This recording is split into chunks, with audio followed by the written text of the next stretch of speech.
Good evening, yeah. It's Tom Walk Tony, African American Africans. We're live with Chief Tureygua from the Borican, Arawak nations, as well as with Chief Two Hawks. Yeah, got the feedback right there. Put that off. Yeah, we also have Indigenous one, Buck Wallum, Kerry Davis, the founder of African American Africans. What is how y'all doing? Peace, peace, peace, peace. Cool, man. Every good evening to everyone. Laikaraya, Seneco Kakona, many blessings. Aquanese family, good to be with y'all tonight. Yeah, so Chief, yeah, I really appreciate your presence. We had some great conversations in the past few days. You shared a lot of great information with me, and basically, what I'm looking at is I just like for the audience to become familiar with you, with the work that you do, your experience, things of that nature. You know. Okay. Well, many blessings, peace. I greet you in the language of my ancestors. Kamakwayari, Daneke Bohio, Wariko, Choreto. And that's the saying and motto of our tribe, which is hear me, my people, welcome to the roundhouse and come into abundance. My name, which is a Christian concoction, is Joel Rosario Tapia. But my title is Tureygua Taino Kai. And I am chief of the Sibukubaya Montaino tribe and nation.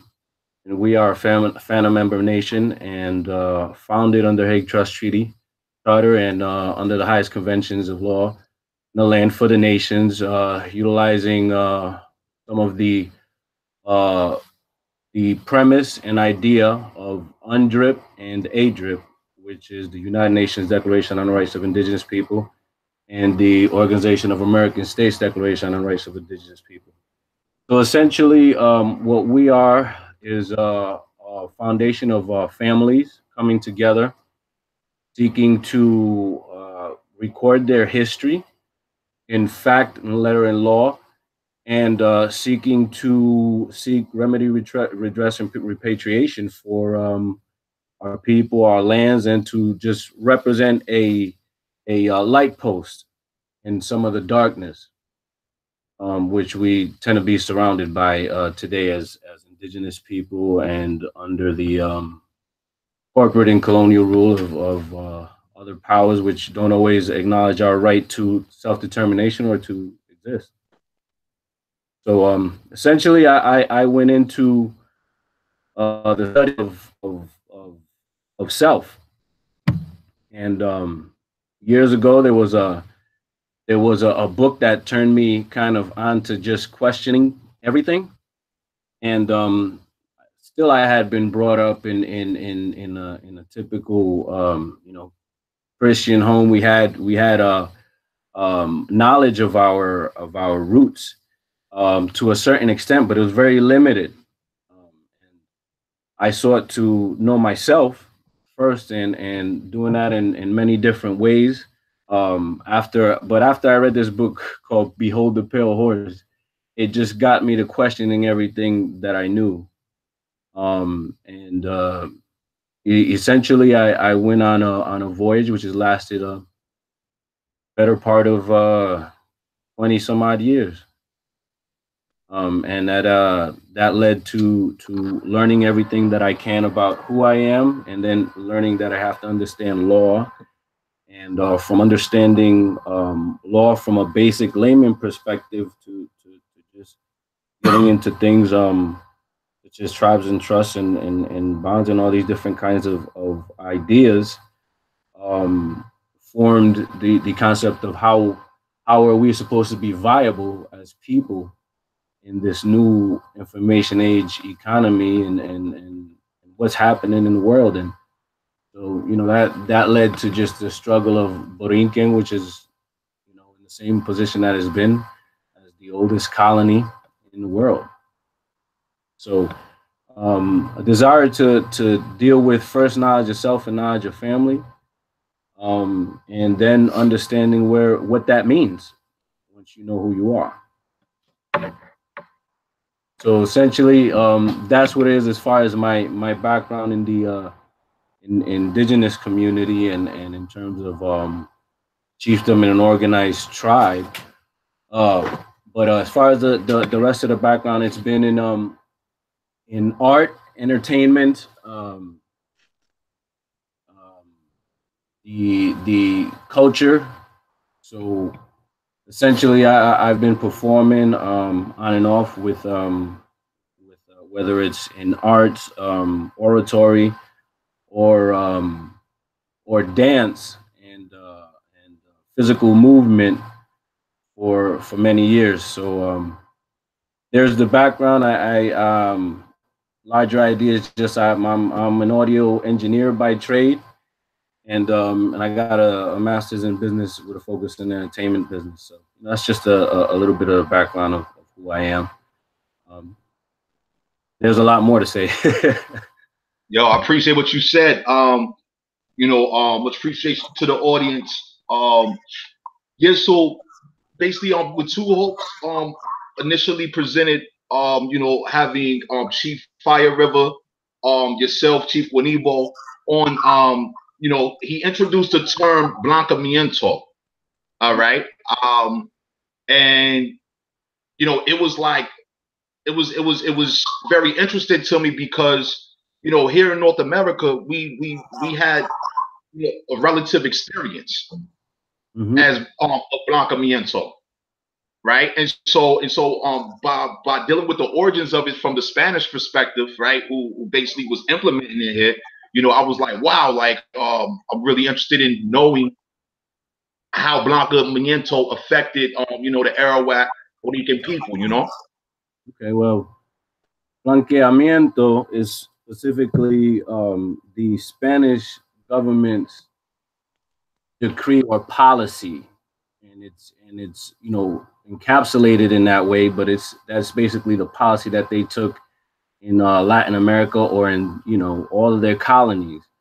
Blanqueamiento went on in certain places more than others, but specifically in Puerto Rico, it lasted from about the 17th century into the 19th century, because the policies and procedures that were put in place established a foothold for immigration for Europeans, specifically to come over, and in the first waves through encomienda, through the encomienda system, the Spanish subjects were subsidized a way to get to the island, a place to live, basically a compound, and all of the nearby villages, whoever was within that specific measurement and plot of land, was subject to tribute, because they said we're not gonna do, quote, slavery originally, and we're gonna do this encomienda thing, which makes you guys subjects of ours. You have to pay us tribute, and you have to listen to the guidance under the church of the encomiendero, which is the landholder or the noble. And so essentially what happened is first that began, and then in more waves, Europeans from all over Europe started to emigrate in it, and it was made so that the more of them came in, the more it lightened the population, because the Spanish system was based on the idea of caste. So the idea of caste comes in some ways from a Vedic tradition, Eastern Indian tradition, but in many other ways from the Moors also. So essentially, it's what the workforce is divided into, and it's divided into like, for example, traditionally or right now, you might say you got workers, you got foremen, you got general managers. You understand? And so that workforce of the Spanish was divided into castes, and they had some of the things that determined it was the nation caste, or essentially like the it's a color caste. So there's castes that came from Africa and castes that came from Latin America. So they also had this designation that they called negros de terra and negros de Guinea. So that's Negroes of Guinea and Negroes of Terra, of the earth. The Negroes of Terra were the indigenous blacks, and the Negroes of Guinea were imports. So all of that coming into these islands with an emphasis on whitening the population, still having to produce a worker force, affected the economies of the island, the development, the culture, essentially everything. And it still affects it to this day, because this was into the 19th century. So into when the United States took over Puerto Rico in 1898, there was also the same kind of situation going on where immigration was encouraged. When you see depictions of what Puerto Rico or Puerto Ricans typically look like in old, let's say, newspapers, in old drawings from the time, they portrayed us in a very aboriginal fashion, a very dark, black, ugly fashion in their way of trying to portray us. But essentially, over time, that has lightened because of this concept called blanqueamiento. And it was done to create divisions within the population that were going to be based on social systems and based on colors and castes. And again, the folks that were lighter were typically going to be closer to the top, and they're going to make decisions, and that's how they maintained a political control over their colonies, and later on countries, one way or the other, ideologically. They gave them pretty much everything that they had. So to this day, whether they're independent or not, they all share a common identity. And that's where we get this whole Latino idea from.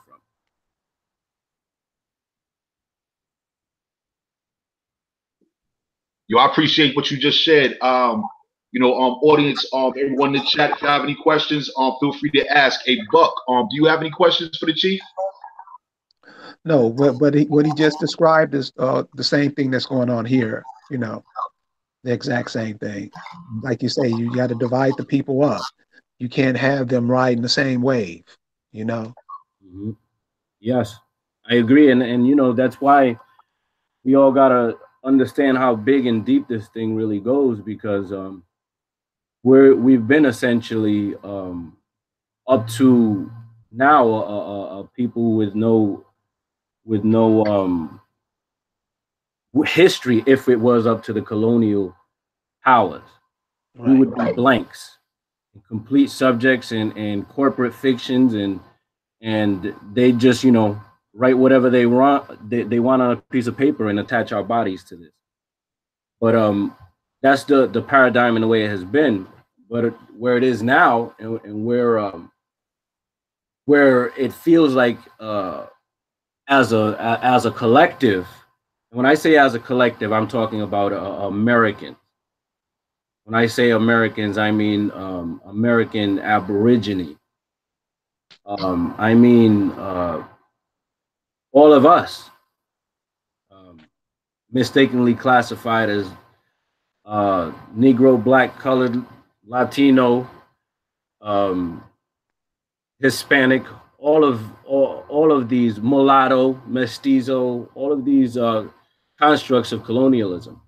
That's where we find ourselves, in a place where our minds are rising, the vibration of the planet is rising, is spinning more. Everything is going and making us all connect in these different ways, but programming is real deep, so it's extra hard with the advertising, extra hard with the social media, extra hard with the distraction. But what essentially I think we aim to be is light posts in that darkness, is examples of the practicality of just turning back and listening to who you are, who your ancestors are, what are their stories, who they were. So, and this is a big part of this whole thing too, specifically a call of the ancestors. But something I discovered in my search into knowledge itself was started going into census records and birth records and all these kinds of things. And essentially, in my family, there had been a like a controversy between the last name of my great grandfather, and our name had been Rosario adapted, and it's like Christian name, but it was originally Kai. But in my family, they had always included Rosario and Kai, except for the latter generation. But there was a controversy as to what it was. Was it Kai or Kayez? And so I went into the records, and at first I found Kayez, I found this, and I kept going deeper and deeper. And I went to the first census that was ever held in Borinquen in 1899, after the Spanish, after the war, and after the U.S. had taken control. They had always had censuses before that, but essentially that first census reflects a spelling of my grandfather's name, which, you know, closed the controversy in the family. It was CAY. When I started to research what CAY was, my family had told me, oh, our grandfather used to have this plaque he had in the front of the house, and it says CAY, and he was like real defensive over that's what name he wore. Come to find out, that's his mother's name, his mother's family's, mother's maiden name or whatever. But the moniker does not have, it has no European ties. And the only tie to it is the word K, C-A-Y, in the English language. The word K, C-A-Y in the English language was adopted from the word Kai in Arawak Taino. So CAY comes from us, which is an island or island inlet. So that gave me a deeper understanding, because subsequent censuses, the ones after the 1999, started to reflect a tinkering with the spelling that led to the C-A-I-Z. And that C-A-I-Z, some of my family is still wearing. But it isn't even a reflection. It's a colonial construct of, fiction, because it's C-A-Y. And so I found out essentially that my grandfather was the only, I mean, and I haven't found that many others, but the only tied to the CAY to Taino culture and naming that I had ever found in an actual census record, an actual record in law as fact, like something that stands as a historical record.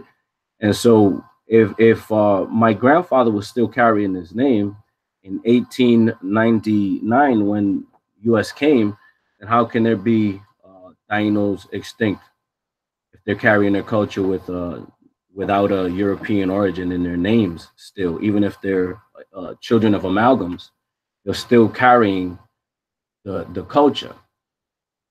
So names are tied to land. Lands are tied to people.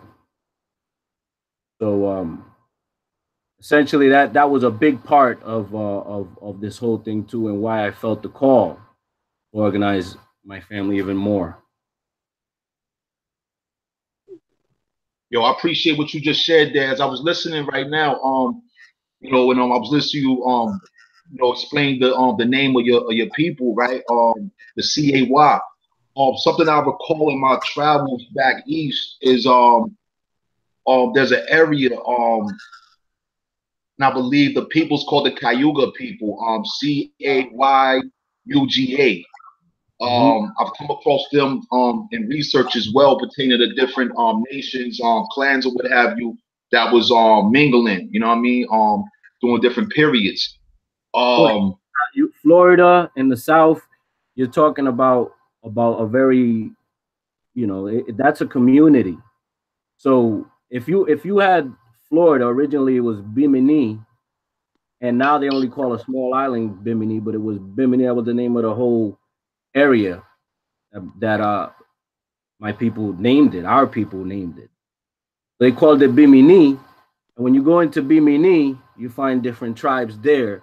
And as you go up, right? So you got down in the south, what they call Miami. You got the Timucua and the Tequesta, and these are Arawak tribes speaking Arawak languages, which are what, a couple miles from any of those islands there. You know, you're not talking about more than 300 or 400 miles. So we were traveling in canoes all the time. We were traveling in up to 80-person canoes. And when we lived, I mean, we were living, you know, like we did our lives, you know, like we traveled, we went long distances to party. So it's funny how you find some of these same trends that they're taking advantage of, you know, in the urban market with our attitudes, and what we like to do is celebrate and move and dance, you know, because this is something that, like, culturally and traditionally we've been always doing. Yep. Stop doing. That's what hip hop is. You know, it's consolidation of all these old traditions in a record in an American way. You know, that has led to a lot of the community being able to even perceive this level. Came through hip hop and through the opening of minds in certain ways back then, originally anyway. Because that Wu-Tang, powerful. Tamu, can I ask one question for the chief? Absolutely, go for it. All right. So, Chief, I'm glad you're here. In particular, because there was a particular question that went up last week, and I think I have an understanding. I think especially when you get off of kind of like the East Coast, you don't run into many Puerto Ricans. It's mainly Mexicans and things of that nature. So a question was asked, you know, well, why don't they let any of the dark-skinned Puerto Ricans off of the island? And of course, we're here in Providence, so you know, there's light skin, there's brown skin, there's dark skin. Like, you're not. Yeah. To me, there was a brother when I was at URI in grad school. Just thought the brother was a quote-unquote black man, and this brother was straight Dominican off the island, and he would tell you, "No, I'm not black, I'm Dominican." Could you just address that? Because I know Mr. Davis brought it up, and I just thought it was an interesting question to ask, and I'm glad you're here to address it. Has any of these folks ever heard of Pedro Clemente or Dr. Ben? Yeah. Roberto Clemente, baseball player. Yeah. Okay. So we're talking about Puerto Ricans. They let them off the island. Well, some of the folks that maybe, you know, it's just because we see dark people. We all assume we got the same exact cultures. You know what I mean? But a lot of these baseball players and these folks that you've been hearing for years, Puerto Ricans. You know, folks that sometimes you're like, oh, they just look like brothers, but you're just not thinking of them that way. And they're all different shades, but I mean, there's a church in Pawtucket in Rhode Island right now that my aunt's a minister at, that's full of Puerto Ricans that are darker than me. So it just depends where you're at, I guess, geographically. But the truth is that everywhere you find Puerto Ricans, you find dark people, you find medium people, and you find the light kind. But you know, I don't know. That's kind of just. This just sounds like something crazy to me. But well, that's the question a lot of people were saying about the last guest, and it's like, you know, I tell them, if you go down to Cuba, no, everybody don't look like Fidel Castro. No. So that's the idea that's being imported here. Mm-hmm. Well, you know, like we know in North America, and if the further south you go down, that's where you're going to find us at. So, and I just wanted people to understand that, because they bring up those type questions. Yeah, no, but it to me, it's like it's all part of in my family, we're divided into different shades. We got the European, like almost completely European looking, all the way down to me. I'm like the darkest, or one of the darkest. you know, and originally they all started dark, but of course, when you got this whole culture of blanqueamiento, that's how it goes, you know, and we don't. I don't think that we as Puerto Ricans, or when we say Puerto Ricans, and I say Boricua, we value it as much, like, or make it such an issue because it's not as big of a conceptual or ideological difference between Puerto Ricans in terms of the way they're outside of Puerto Rico, I would say.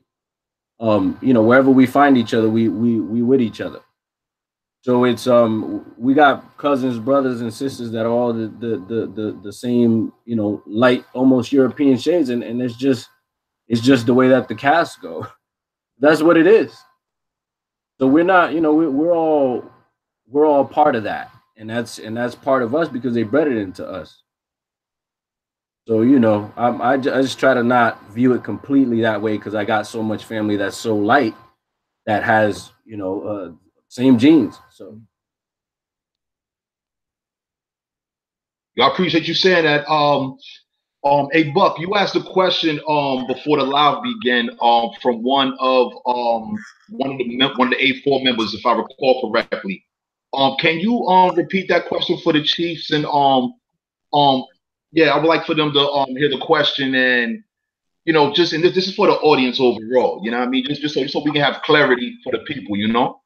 I'm enjoying this. Thank you very much, African Yeah, Americans. you know, so you know what we do with African Americans ain't African because you understand where we are now. Mhm. So what I try to get the members of the group to see is that this is your home. Like you say, Puerto Rico is your home. You have an affinity with Puerto Rican because that's why you say wherever you see another Puerto Rican, you guys hook up. Yeah, because that's so much the only identity that we were allowed, and we had to fight for it. Right. So You know, it's like you were talking about earlier about the word "bachimento." Yeah. And I would just say it like this: the exact same thing happened here, but it just happened in English. Where down there it happened in Spanish. Yeah. That's how it looks to me. But people are asking, what are we doing? So what are we doing when we find out that, yeah, this is your land? Yeah, Mississippi is your land and other people are living on it, sucking the oil out of it, getting the fish out of it, and, you know, doing whatever they want to do. And you have to ask them if you could do something on your land. What do you think is what do you think is the best answer for that? I think some of the counters to that are already being done in the example of some of the things that are being done in Fana and with other tribes just around the world, organizing themselves and getting to know what they're supposed to be doing in terms of first knowing where they stand in law and who they are, to then say challenge something that's called title and figure out where the title is supposed to be, who had the title, how did they acquire title to this land. And once that is understood, then there's understanding to where you stand in that based on you being the original inhabitants of that land and what rights you have under law and larger international law.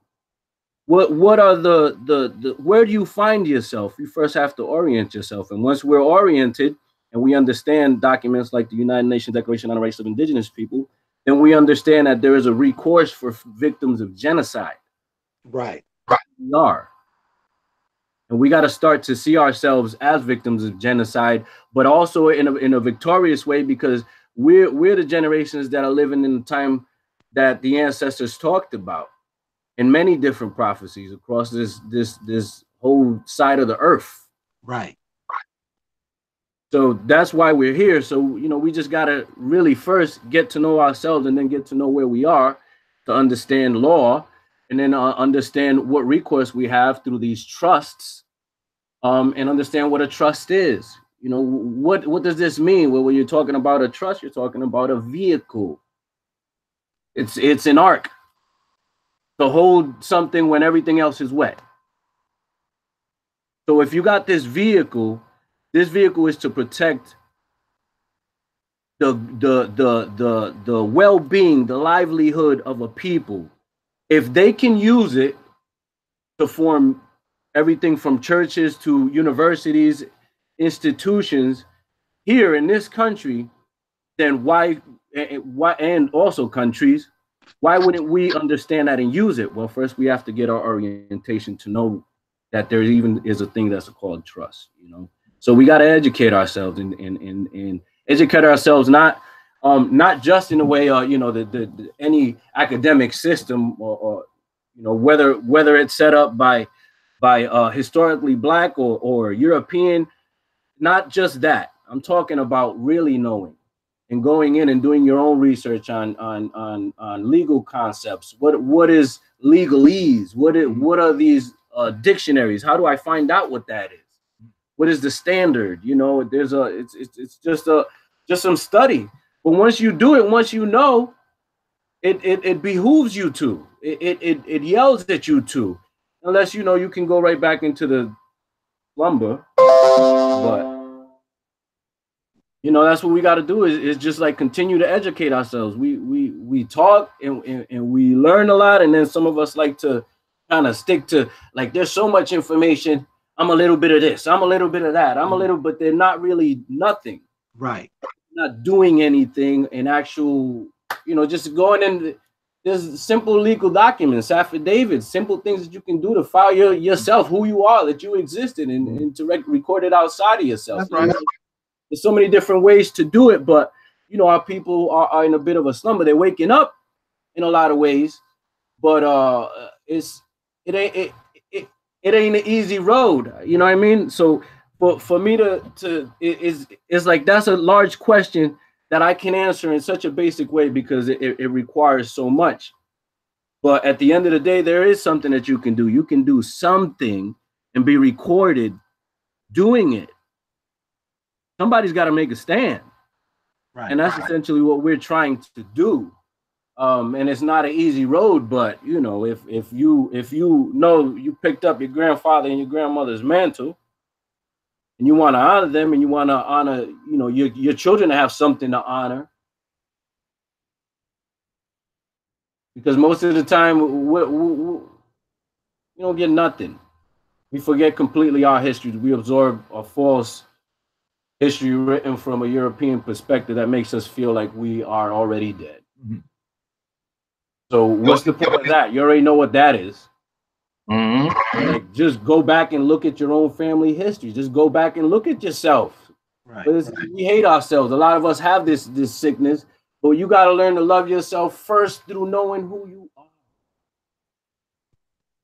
Yo, that's right. That's right. So Chief, we got a question from one of the members in the chat. Mad Bobs asked if you know anything about Tainos in Jamaica. He says, I don't believe that's what we were called. That's what you see when you do research. Well, what you gotta, can I give a little context to that, Tom Hall? Because I was in some of the comments at the end of Chief Fire River's video. Yeah. And one of the that a brother in there said that, oh, Tainos aren't the real Aboriginal people. Arawaks are. The Tainos are just the mixed bloods. And I was like, no, Taino means good people. If you want to be real on the island, it should be Boricuas or Cascadians. Mm-hmm. I said, but Tainos most certainly are Arawaks, just as the Caribs are Arawaks. It's all out of that family, if I'm not mistaken. Yeah. They come from out of South America, out of the Incan or Mayan line or something like that, right? So Tainos, I'll let the Chief, but that was just another thing that I just remembered. Yo, that's appreciated. Yeah. Bad Bob, get your info. Well, the information that I understand is this: there's a Taino diaspora, essentially, and it's been drawn out in different ways and discussed in different ways. But essentially, the Greater Antilles were home to Taino and Carib people or some sects spoke by Kalingo, Kalinago, or also Garifuna. So there was a blend of peoples there. Taino is what the Europeans called us. It is not what we called ourselves. Thank you. So Taino is, when we came up, we're saying peace. I come in peace. Hello, I ain't your enemy. We coming out. It's like when more say I be noble. What they were saying was, I am a good person. Like, brother, peace. This is how we say peace. And so they say, oh, these are the pieces. Well, you know, that you're taking it from a white man's perspective. You know what I'm saying? You're taking it from somebody that's foreign to that ideology and that view. So they didn't understand what our customs were. And it's, even after they did it, it's good enough. They really don't care, you know. Sand nigger, jungle nigger, it's all nigger to me. You know, they don't care. You know what I mean? So they were just recording it however it was easiest for them. And all the facts, everything that was stated was not accurate, because it's right now in Providence, right, in the city that I'm in Providence, there's what's the population of Providence? Just under 200,000. So about 200,000 different stories and dimensions and perspectives, because each person is like a universe unto themselves, in spite of the time that they live in, the political situation. Each person records and has their own biases in the ways that they record things too. So there's a lot of perspectives, because a lot of people come into those islands, but the people that were there were Arawak people. We're calling the Greater Antilles the Taino. They say the Taino Empire or Kingdom or whatever for the Greater Islands, and some of the lesser islands too. But they're all Arawak speaking, or Arawak people, because they speak versions of Arawak, but each one of those changes by tribe, and then each tribe generally had a men's and a women's language.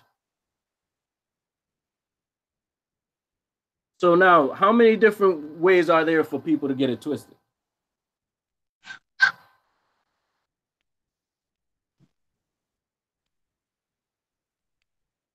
Millions. Yeah. Yo, excellent. Yo, I appreciate what you said. You know, the question, I believe, has been answered. You know, most definitely, like, you want to identify your people by how they identify themselves, not by foreign perspective or foreign influence, and using terminology such as black and Negro color. These are all foreign terminologies to support their interests, their purposes. But you have your own interests and purposes. You should have your own agenda. Your agenda should not be immediately directly aligned with that of the foreigners. That's outrageous. That's unnatural. You know what I'm saying? So I hope y'all are receiving what the chiefs are saying tonight, and what Buck has been saying as well. You know, we have to be very clear with ourselves. We have to encourage clarity amongst ourselves. You know what I mean? In my opinion, that begins from within ourselves. You know what I'm saying? I mean, I can go into other situations. Matter of fact, yeah, so people that's familiar with Tomahawk Tony platform or what have you, they've seen I brought up King Ferdinand's letter to Taino Arawak Indians. There was very serious language in that text. Language. Yeah, so Chief, can you share your perspective, or how in reading that text, how did you feel reading, like seeing, like, damn, like, yo, like 1493, this is how they was viewing my people, and pretty much viewing all of the Negro de Terra, all of the people from the Americas. They was viewing us in this manner, like, yeah, we're gonna attack you from all sides, and we're gonna enslave your wives and sons, and like, what? You know what I mean? That's what they did. You know, by the time they sent that was like late in the game.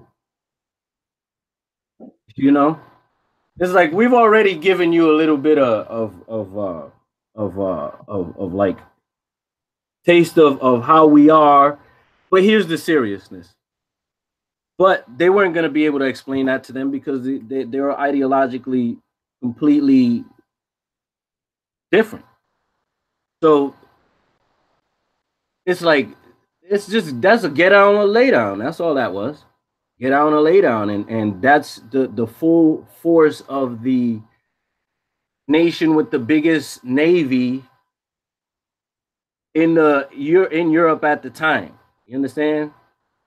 So, you know, they're taught, that's the kind of letter doesn't sound too different to what would be sent today, except it wouldn't be as religious. But it's like, here's your out. And they intended to do exactly what they did. And they did it. You know, the only difference is that they couldn't. They could not. There's no way that you could extinct all the Taino people. How would you? How would you live on the land? These Europeans came over, and first generation Españoles were sick. So they couldn't digest none of the food. They don't have the coding. You see, that's what being part of indigenous people is, understanding that you're a woman and you are tied to that land. The coding comes from the mother. And that therefore makes you coded from your mother. So now there ain't no eliminating that. That's what ties you to the land. You ground yourself, you touch that dirt. And there's something that's in your genes that comes to you. So how are they going to survive? They didn't know how to grow no yucca. They didn't know how to eat what fruits, how to prepare them, because you can't just eat it. You got to know how to strain it, prepare it, wrap it, dry it. You got to know how to deal with this. And then you got to know what animals are safe to eat, which ones are not, what plants, what herbs, what water, when the water is full of mosquitoes, when it's not, or what is the season for what animal breeding within that water. Like, there's so much. No one know. See, that's why our populations couldn't have been wiped out anyway, because they didn't know how to do nothing. You know, like we're talking about cotton in the South. You know, there's staples, there's these things, and for them to exist, they have to be carried on, they have to be understood, they have to be, you know, and this is how you survive on that land. That's why they eat those food. We be over here and we're in a different environment. We eat in our traditional foods because we're getting it shipped in. We think that is, no, that comes from that land. You know, we were eating that and existing there. And so they couldn't survive without it. So it's just, it was just their way of recording themselves in the way that they thought was very, at the time they thought was flattering to themselves. That's all. They like, you know, from their perspective, that was like, man, what more could we do for you? We let you know, we wrote it down for you. So what, you don't read? So what, you don't speak that language? So what, you have a complete, we wrote it down for you. You can divide this and figure out that, you know, the Pope is the owner of everything and you are the subject. And if you don't, you die. That's it. What do you want? I'm at least saying something to you. That's their perspective, but that's not our perspective. You know, that's. Samuel, can I just add something in here? Absolutely. So I think if you've been following me, anyone who's been following me on IG over the past couple of days, there's been a lot of conversation. There's a young man who's from out of the Rhode Island areas who's following the Moorish identity. He's just been feeding a lot of misinformation. The problem is he's focusing here in Rhode Island, so that's easily cleared up. And to what the chief was just talking about, these European concepts and customs, I think a lot of us may have heard about this concept called alloidial title. And that's what all of the, a lot of the Moorish would pass around. Well, I had to hit the brother with aboriginal title. And once again, these are still European concepts, even the language of them, but even the Europeans acknowledge with aboriginal title that is inalienable. It's always to the original people that are from here. So even as they were setting up all of these processes and structures to colonize us, one of the things that we've noticed is that they know for damn sure what the law is. And they always make sure that what they're doing is in line with the law, but then dupe you in the little language. So in that letter, you know what I'm saying? Well, we gave them fair notice, but our people don't read that language, and our people don't, you know, that's not our concept. But in their mind, we gave you fair warning. So even in that, we still see it today, because the brother, so he's talking to Lloydio, I talk Aboriginal, then he comes back with Indian title, and I tell the brother, no, brother, you should be looking up original Indian title. Then I see a post today, he's trying to mix the Aboriginal title with regular Indian title, giving that, and I'm like, yo, it's the same, nothing's changed. It don't matter the color. As a matter of fact, we know that Moors came across on the boats with Columbus to colonize. So there's really nothing that's, you know what I'm saying? It's how else would they have got here? Yeah. That's the Moors were the navigators. They're the ones that led them here. There we go. We are right off the bat, and they're recording their shit in their way, in their cultural way, the same way. And really, they all came over here, and once they understood the greatness that we had, see, we were pictographical. We had treaties recorded and written in ways that were not, they couldn't even conceive of. So they see, oh, this is the treaty, and it's a belt, or it's a this, or it's a that. You understand? They don't understand that. That's a whole different paradigm. So they think, you know. Let me interrupt you, brothers. I'm gonna go ahead and have to get out of here, man. I just got in, so I got to get some rest. I really appreciate you, brothers. Tony, I'm gonna talk to you tomorrow, okay, brother? Much appreciation. Already know. And then you putting it down, brother. Keep doing the good work, man. Definitely, sir. All right. All right, but much appreciation. Yo, you be good. All right, brother. All right. Yes, sir. Yeah, I mean, man, yo, these Moors, man, they got a lot of explaining to do. They've been doing a lot of talking for years, selling packages with books with missing pages. They still selling missing pages and all kinds of nonsense, confusing the people. But hands down, like in my research and what I'm seeing, they were sitting here purely as vassals. They're pure vassals. They are conquered, defeated people. They haven't done nothing within the past 500 years besides aid and abet, support, engage in reconnaissance, assassinations, and various things to sabotage our American people and any people which they come in contact with, including themselves. They want us to suffer the same fate as them. They want us to give consent, in my opinion, to our own demise. Yeah. And this is the importance of the work that Fauna's doing.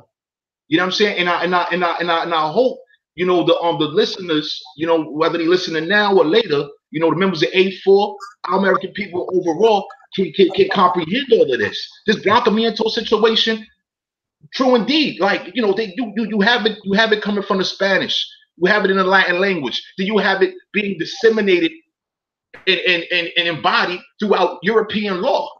Various Europeans I was seeing had their own spelling of Blanquamiento. You know what I'm saying? You have the guy Tyrone Street some years ago. He extracted from the movie Braveheart.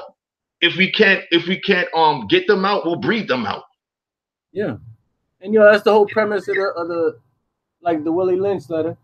Like and whether that's contested or accepted or whatever, it's a reflection of what it is, and it's what they came with. They came with that idea to divide and to conquer one way or another. If we couldn't do it on that level, we're gonna rape you and make more of you that you don't like. Mm-hmm. One way or the other, you gonna bow. You know, and that's what it was, and it's recorded. That's why it's like, you know, it's recorded a certain way, or it looks all nice, and oh yeah, they came and look, they brought Taino. They just was enslaving us and killing us and raping us, and we started to fight. The only thing is that the narrative isn't always taught. In my mother's generation in Puerto Rico, they were taught that Tainos were, you know, very peaceful and everything. And then they were also taught that the Caribs were like the Dominicans, and the Dominicans were like warlike or something. But that's just different education systems within the islands to divide each other, to divide the whole region. So like when it comes down to it, they were taught that they were very subservient, but my study and my search into not just self led to martial arts led to a study of our indigenous idea of martial arts and what we do. And I never knew that we had something called Guasabara. And Guasabara is our indigenous Puerto Rican martial art, or Boricua martial art. People like say, I'm telling everybody because we all have it in our roots. They fight with machetes, but originally they started fighting through what? The Taino developed a way to fight with wooden weapons against the swords. And they became successful enough, very much in resisting in Borinquen, and they started to export themselves all over the rest of the Caribbean to teach everyone else. And that's where the resistance came from. You know, a lot of guerrilla warfare and all this stuff with this fighting sticks to swords. And that's fighting with the Macana, the war club. So, you know, it's not what it appears, you know. It's all kind of like a big mind control game. Mm-hmm. So you got to resonate with truth and learn what the truth is by going through enough of the truth and lies to understand, to be able to make finer distinctions. And that's what intelligence is. Hey, Chief, I got a question for you, right? So one of the members, he tagged me in a post that he created the other day, right, where basically he was showing how you had these Moors that was brought to what they call Haiti or 80. All right. Now, I haven't gotten into the history of 80 or 80.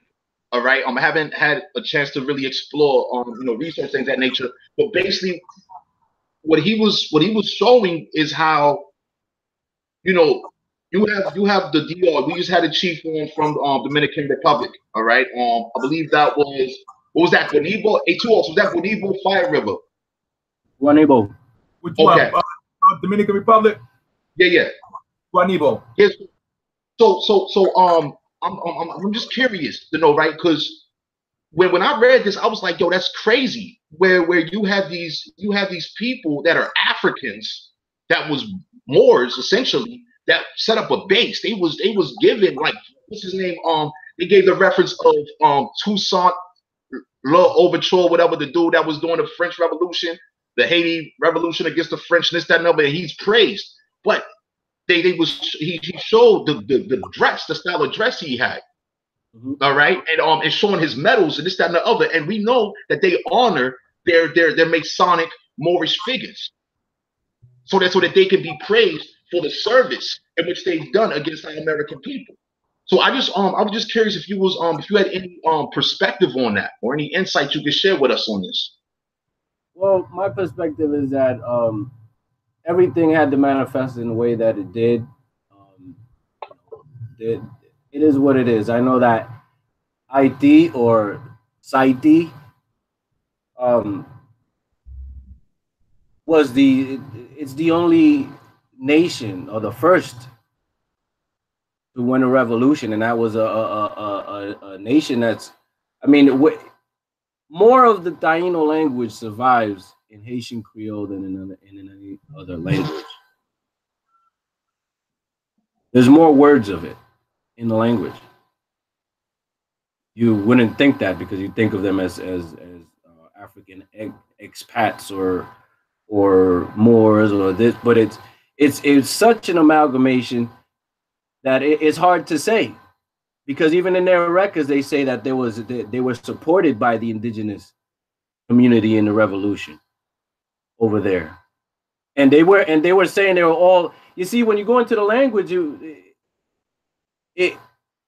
it's heavy. It's like it all has value because it led to something, but it led to at least being like a symbol for effective resistance. But what can I say about any of these nations founded in these times? I didn't live in those times, And in those times, everything looks like it's defeated. So pretty much anything that they were able to do, they were doing. And you know, I don't know, with him wearing the clothes, he rose through first as a slave, then as an officer, then proving himself as a soldier. You know, so he was a result of those ideals. He's a result of slavery. He couldn't have existed, and those were fine clothes. You know, so like, I don't know. What can I say about those times when that was the only way to do anything or to move forward? I know that it's incredible to me that people still venerate everything, but at the end of the day, that is part of the history. I can't say I wasn't in the French Revolution to say whether to judge it and say, I mean, the Haitian Revolution to kind of have too much of an opinion about the time under the slavery that they were going in and under all the things that were stipulating factors. I know that he couldn't be anything but a Negro by any other terms.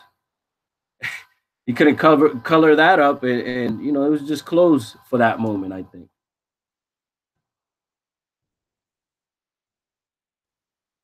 I appreciate you. You know, based on the members' concern was that here in North America, we have these Africans. Like I get communications from people in various regions, especially in the South, of you have Africans seeking to blend in and undermine our American people in some form, whereas they want to deceive them and you know, ride that roots wave, that false Alex Haley narrative, so that they can gain for themselves and things of that nature. You know, there's a spiritual aspect to it, there's a commercial aspect, you know, political, social. There's a variety of elements in which these Africans are pretty much they haven't lost their ways. You know what I'm saying? In regards to dealing with our American people, you know, and so many of our American people are just completely unaware of this foreign agenda that's against us. No one in the world, from what I'm seeing, and as I speak to numerous people, no one in the world is like, yo, y'all are Americans. Like here, when they come to America, they're not telling us that we're Americans in it. Yo, this is your land, and you all need to put in work. I don't even think they know like that, like some of the elders and everything, but I don't think that they're all as conscious. I think that depends on the social economic level that they come from. And I think that it depends on a lot of different factors to whether they have any idea at all about it. So, you know. And I think a lot of them, because there's a sizable West African population here in Rhode Island, from Liberia, Nigeria, and Ghana in particular. And a lot of them, whether they know about the history of the quote unquote black people here in America or not, they're taught back home, don't deal with them over here. They're not really a population you want to engage with. So we found that it's not necessarily even coming from a lot of them of wanting to usurp or take a position from us, but rather just what they've been fed for years through media, through movies, through people who come over. Don't talk to the African Americans. Don't deal with the African Americans. Don't engage with them. Don't bring them to my house. Don't, you know, when you go to marry them. Do not marry one of them. There you go. And a lot of it, it could potentially, to the chief's point, I mean, it could be that they're aware of what happened to us and are trying to usurp. I'm sure that some of them are. But we've just found for the vast majority of them, they've just been fed every and anything negative about us, and that's what they believe about us. So when we go over there, like we've had people, I know people who are Nigerian from here, Mike, and he said he went over there. He said some dude ran up on him like, yo, where are you from? And he's Nigerian. The guy's like, no, your clothes are too clean. Where are you from? You're not from here. So he was Nigerian, and they thought that he was some foreigner or from some other place. So I say that to say that potentially it could be that some of them are just diabolical or fully aware of what's going on and just trying to usurp. But in our experience, a lot of them are just taught very negative stuff about quote unquote black people here in the Americas. And they carry that on. And I'll also say this, I've been in situations where the West Africans will call black people from here Americans. They say, okay, do any of the Americans have anything to say? So I'm not quite sure down south what the relationship or the types of West Africa, or even if they're West African populations. Out west, there are, right? Yeah. Yeah. But we have pretty ongoing dialogues, and especially as we've been going through this reclassification stuff and talking to a lot of my personal friends who come from West Africa, they had no idea. But as I explained it to them, they're like, yeah, that makes a lot of sense, because if they could just enslave you right there and you know how to take care of the land, what the chief was saying, then why would you bring people in from somewhere else to have to teach them? It would make more sense just to enslave the people right there. Mm-hmm. So we've even been making headway in terms of getting the West African populations to understand what our story is here in the Americas, and in a lot of ways how they play into that. Us being told that we're African, and then the first thing they'll say is, well, African from where? You can't just be African. You can't just be from the continent. From where? And then even when you get into these quote unquote colonial countries like a Nigeria or a Liberia, once you get into that, the Igbos don't like the houses, don't like the Yorubas, so it's all tribal over there, but they're now all called Nigerians or Africans.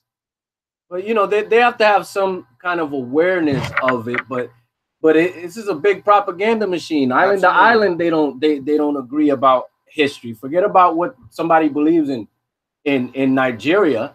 All they know is that they got cassava, yeah, and they got I think they have coffee out there too. They have imports from the New World there that are now staples of their stuff.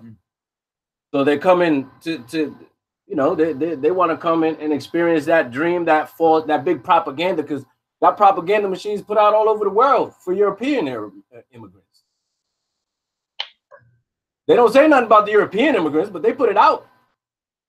They want the European immigrants. So I mean, that same perception is seen by people of color everywhere. And you know, this is what it is. I haven't run into a group, Ghanaian, Nigerian, or any that I perceived in that kind of way recently. I mean, I've run into folks that are of high socioeconomic status. You know, those folks don't want to talk to you. They don't really mix. Okay. Yeah, I appreciate your feedback on that. You know, families that got mines, gold mines and stuff like that, they have a whole different way. And there's some African families around here that have that kind of stuff. They have a different, they have a different, maybe a little different way they carry themselves, but not really. I mean, still, I haven't run into that. Okay. Yeah. I just want to jump back into you know, what's going on in Puerto Rico right now. You know, Puerto Rico and U.S. relations. You know, a couple months ago, this European dude that works you know, building Hollywood sets and this, that, and the other, he recently relocated there. And you know, within the past couple of years, he moved there and got married and blah blah blah. He came back and you know, I asked him what's the conditions like over there. He pretty much painted a horror story following last year's hurricane. Can you share with us what you're aware of as far as what's going on with U.S. and Puerto Rican relations and what the conditions are for the Puerto Rican people there? But there's conditions for the Boricua people are there. From what I understand, they're horrendous in different places. Depends on municipalities. A lot of infrastructure has not been rebuilt. I know some of my family in Bayamón, which is in La Zona Metropolitana, which is between close to the San Juan area, close to, you know, the very kind of metropolitan area. They had the roof removed off of one of our family's homes, and it's been few and far between as far as them fixing it. They still haven't been able to fix it. And I also have another home in Cibuco in Vega Baja, my that I'm part owner in, that I inherited. That's like the whole area is, you know, still kind of not in a great condition. There's been washouts, there's been different things, but it's it's not in a good condition, especially if there isn't any electricity established, and there's still places where there's issues with electricity. It set the infrastructure back, so no matter what, the conditions are going to be back. But I'll tell you what they're really doing, what they're not talking about, is what the billionaire tech boys and Bitcoin millionaires are doing in San Juan and Carolinas, as far as trying to establish and buy the actual land. Yep.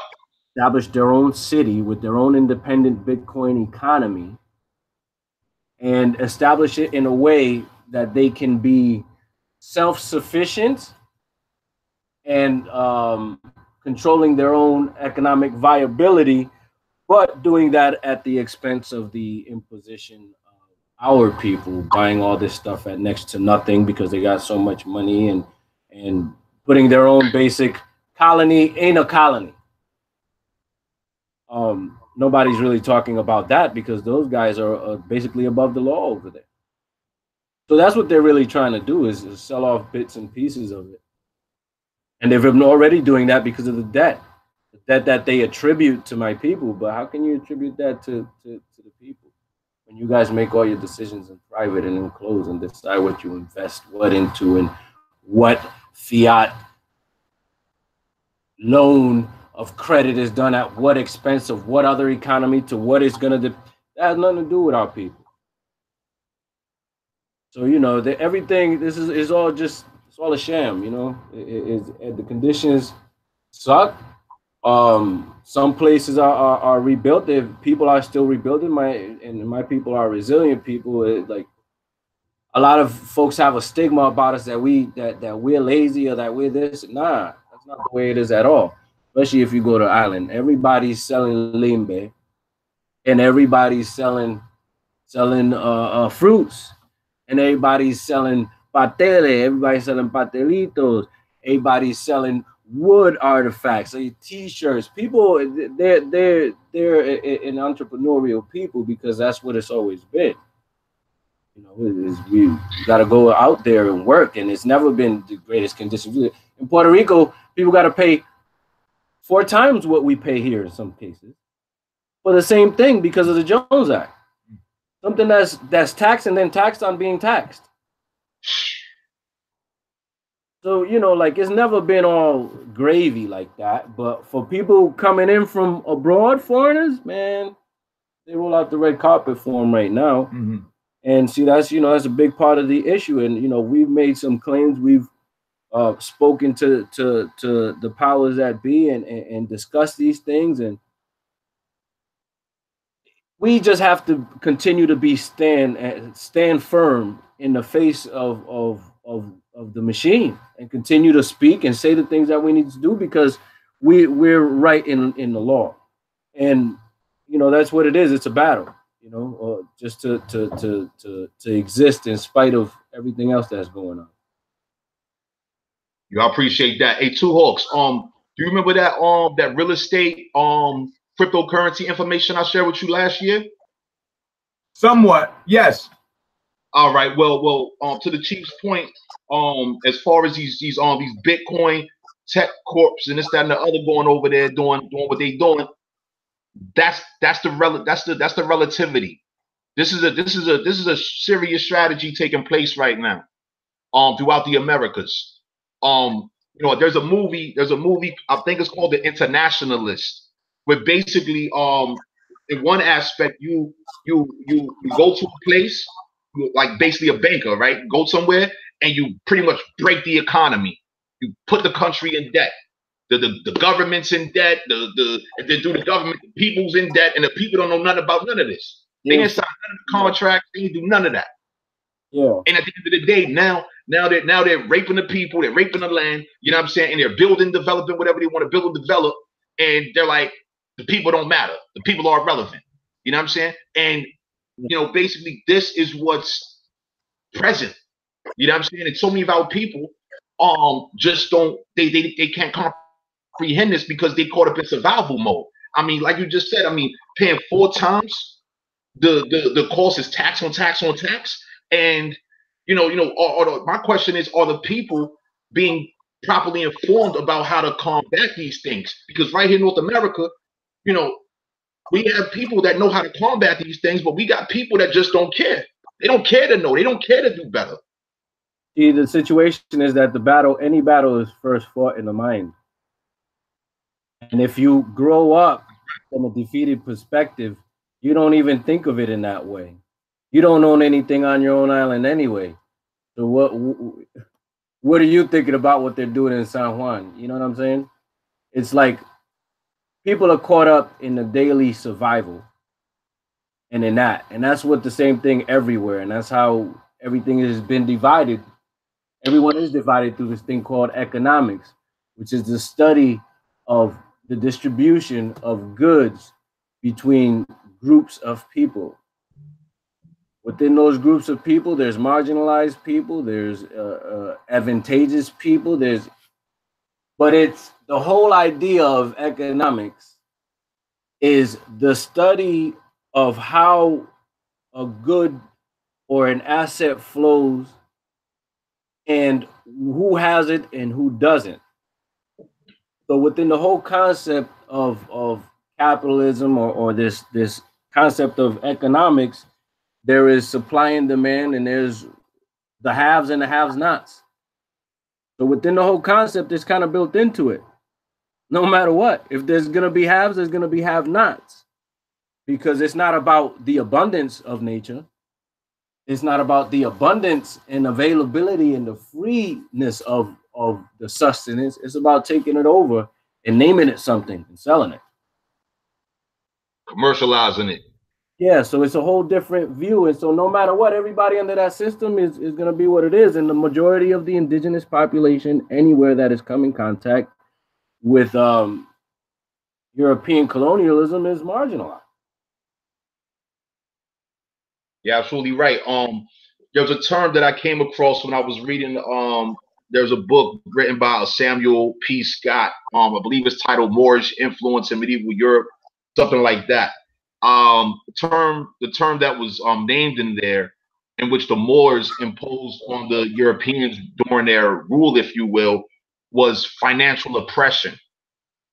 That ties into tribute, taxes, the manipulation of, just product supply and demand. You know what I'm saying? And man, that's what it is. It's choreography, man. Yeah. That's what it is. I want to take your time. You know what I mean? We doing like an hour 15 now. You know what I mean? I'm sure you're busy. You know what I mean? I would definitely like to have you on again. I was covering for Buck tonight. You know what I'm saying? I'm glad he was able to join us. You know what I mean? So most definitely, like, I would like to have you on again with Chief Juanibo, Fire River, Two Hawks, of course, and I really appreciate your presence. You know what I mean? Is there anything in which you would like to say to the 8-4 people? You know, I would like to say to everyone in the group, African Americans, ain't African, 8-4. You're in the right places. You're looking at the information, but with any information that you encounter, you need to create a personal connection and be able to tell what's factual, what's embellished. So we got to keep doing the studies, and we also got to get with the elders and learn that and record that while you still got them, if you still got them. And first, focus on your family. Focus on knowing who you are. Once you know that, study the law and put it together, because you are a minority if you can't manage your own affairs. So we need to manage our own affairs. And in order for us to be competent to manage our own affairs, we got to come from this state and do what we need to do. And we do that by learning, studying, teaching and putting into practice, and the things that the Federation of Aboriginal Nations of America is doing.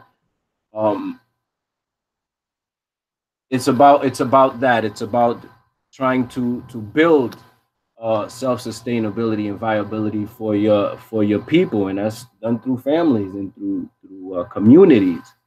And so we need to be about that. You know what I mean? Learn about, you know, all the things, but don't get all into the flat earth and the get into what's practical.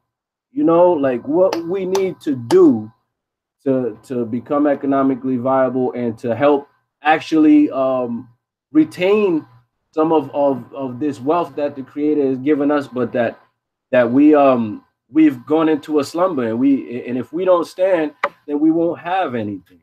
We won't have anything for our children. It's more about the generations to come. So that's right. Encourage everyone to get their study on, build relationships, get into your culture, and your culture will teach you how to survive too. So, you know, it's like, it's all there. We just got to look back at it. And that's what it is. If anybody wants to contact, you got the Fauna America page on Facebook. You can go to the website, or you can also find us on Facebook, the Cibuco Bayamon Taino Tribe, CIBUCO -BAYAMON Taino Tribe, and Cibuco and Bayamon and those areas. Those are available, and you can learn about it. A lot of people have been coming on the pages and requesting information about it. So, you know, it's just like you can learn about everything. You got to educate yourself, and you can contact us through those means. And that's what it is. Hey, that's appreciated. Yo, I got another question just hit me real quick. Did you see what happened in Brazil? Not this past Sunday, but the previous Sunday, with the museum that got burnt down. No, I didn't. I didn't notice that one. Tuox did. Yes. Yeah, Tuox. I don't think we had a chance to talk about it. Yo, how you feel about that, man? What you think? What are your thoughts on that? I'm just curious. I wouldn't put it past it for them to have burned it on purpose. Especially with all the info that's coming out. You know what do you do when you're caught with your pants on fire? Yeah. Get rid of all of it. You know what I'm saying? Just get rid of all of it. You know, if we can't have it, then no one can. So I wouldn't put it past them. They've done it before. That's why we're in the situation that we're in right now. Burn everything they got to the ground and build on top of it. That's what they always do. That's what war is. That's what, you know, you're losing, you do this. You want to mitigate your losses, huh? Crazy. Yeah, yo, you absolutely right, man. You know, it's unfortunate, but at the same time, though, I believe, like, how I take it, you know what I mean? It just shows, you know, definitely, like, you know, it was for me, it was like there was a torch that was lit. They set a lot of people on fire doing that. You know what I'm saying? They awoken some things doing that. You know what I mean? So, you know, yeah, I just wanted y'all thoughts on that. I appreciate y'all. You know, Tuox, you want to say anything before we close out? Yeah, first of all, I appreciate the chief and his time tonight. I just want to send much respect to all of the Taino chiefs that we've dealt with over the past 3 weeks. And I'm hoping that people are understanding that it's about the bloodlines. It's not even about your color. And I'll give you an example. So one of the main arguments that the Moors use is, well, Moor means dark. And the Indians here were dark, so they're all Moors. But if you look at the description that Verrazano gave of my people in the 1500s when he came into Narragansett Bay, which is Poconoke and Narragansett territory, he said, and I love this part, were some of the better looking Indian tribes he had ever seen. And I would fully agree. Then he said something very interesting. And it's interesting because it applies to my people even to this day. He said in complexion, they vary. Some of them being as fair-skinned as the European, others a tawny color. So now, if anyone's seen on my Instagram or my Facebook, the picture of my grandmother used to get mistaken for being Irish all the time. But her full-blooded brothers and sisters are the color of the chief here. So that same mother, same father, but one of them comes out looking as light-skinned as a European and the other three is brown-skinned as the chief here. So that is still carrying on today. And for anyone to come up here and try to argue that my grandmother or my great-great-grandmother, who was the same complexion as her, but was identified fully and wholly by the records and by the Narragansett Indian tribe as a full-blood Indian, isn't an Indian because they're light-skinned, you're out of your mind. You're completely out of your mind. So we definitely have to understand, A, part of the trick was divide the light skin against the dark skin, and then let's rape all of these women so that we create more of the light skin, so we create a divide. That was definitely the strategy, but we can't allow ourselves to stay in that strategy and say, oh, well, now I'm going to go to the other extreme, and unless you're a certain color, you're not an Indian. You're doing exactly what the colonizer taught us to do, even while you're coming out of the colonization. So the first thing we always ask up here, regardless of what they look like, well, who's your people? That's the first question I want to know, because that's going to tell me everything. That's going to tell me if you're a dark-skinned faker who's lying, or if you're light-skinned fake, who's your people? Now we can start getting into not only who your people are, but what your experience is. And once you start to understand the experience, you can then kind of compare your experience to that one, other people's who you know, and then that's how we get what Mr. Davis said earlier. The same thing they were doing in the Spanish colonies, they were doing in the U.S. colonies, but here they were just doing it in English. Yep. So we have to let go of all of even the concept of race is not our people's concept. We didn't have race, we had bloodlines. I don't care what color you are. If the Poconokeets are beefing with the Narragansetts, then light-skinned Poconoket, dark-skinned Poconoket, when I see you, it's on. I'm not caught up in what your color is. I'm not going to treat you better or worse because of your color. Who are your people? And if we can get back to that, A, it empowers all of the dark-skinned Indians that have been misclassified, but it also puts into check a lot of the light-skinned ones who like to get uppity and pretend that they're the only Indians. Because then I pull out the history on them and I pull out pictures of my family. Are you telling me my uncle here isn't a real Indian because he's darker than you? Well, no, that's not what I'm saying. Well, then, no, what are you saying then? What exactly are you saying? Because if it's not the bloodlines, then what is it? If it's not the bloodlines, then what is it? And if you're coming to me about color rather than bloodlines, then my immediate response to you is, brother or sister, you got some more researching to do to understand the actual history of what happened to our people and the system that they're still using to this day to colonize us. This brother here is straight, full Puerto Rican, and you'll have people trying to, well, are you African? How? He doesn't even look like a West African. Like, I'm not aware of any Africans that look like this brother. And I think maybe it's because we're around them so much that physically I can tell the difference between an African and someone who's from the lands here. And all of our West African friends can do the same. The first thing they'll say is, man, where are you from? No. Where are you from? Like, who are your people? And they want to know who your people are. And when I've told them, oh, I'm Narragansett, I've never gotten any pushback. They're like, oh, okay. Yeah, that makes sense. It. Yeah, that explains. No, you must be, oh, okay, that explains it because I don't look like them. The chief here doesn't look like them. So we don't even need to play that color game with them anymore. Absolutely. Let's hammer home to these white Indians or white people the fact that when your ancestors got here or when the people you mixed with got here, most of us look like us. But let's also not turn against our people and do the same thing that these colonizers did to us and say to them, well, if you're not the right color, no matter what your bloodlines are, you're not an Indian. Let's not do that either. And I'll get off my soapbox, brother. Yo, I appreciate you saying that, man. Something that's been on my mind is, I remember the dude RZA said years ago, in one of the tracks, he said, you can't punch a way out of wet paper bag with scissors in your hand, right? Yeah. And so, I remember, hearing about this paper bag test back in the day. So many of our elders experienced. And so fast forward, hearing all of this nonsense now, it's like, yo, real talk. I think we need to have a punch away out of a wet paper bag test with these people that be talking all this nonsense, man. You know what I'm saying? We didn't put that challenge out there. Punch your way out this fictional bag that you're dealing with. You know what I'm saying? Too many people ain't watch too much TV because in media they got Africans playing Americans, you got Americans playing Africans, and it's causing confusion. You know what I mean? But yeah, I ain't trying to go crazy right now. You know, I ain't gonna do my normal. But yeah, I appreciate y'all.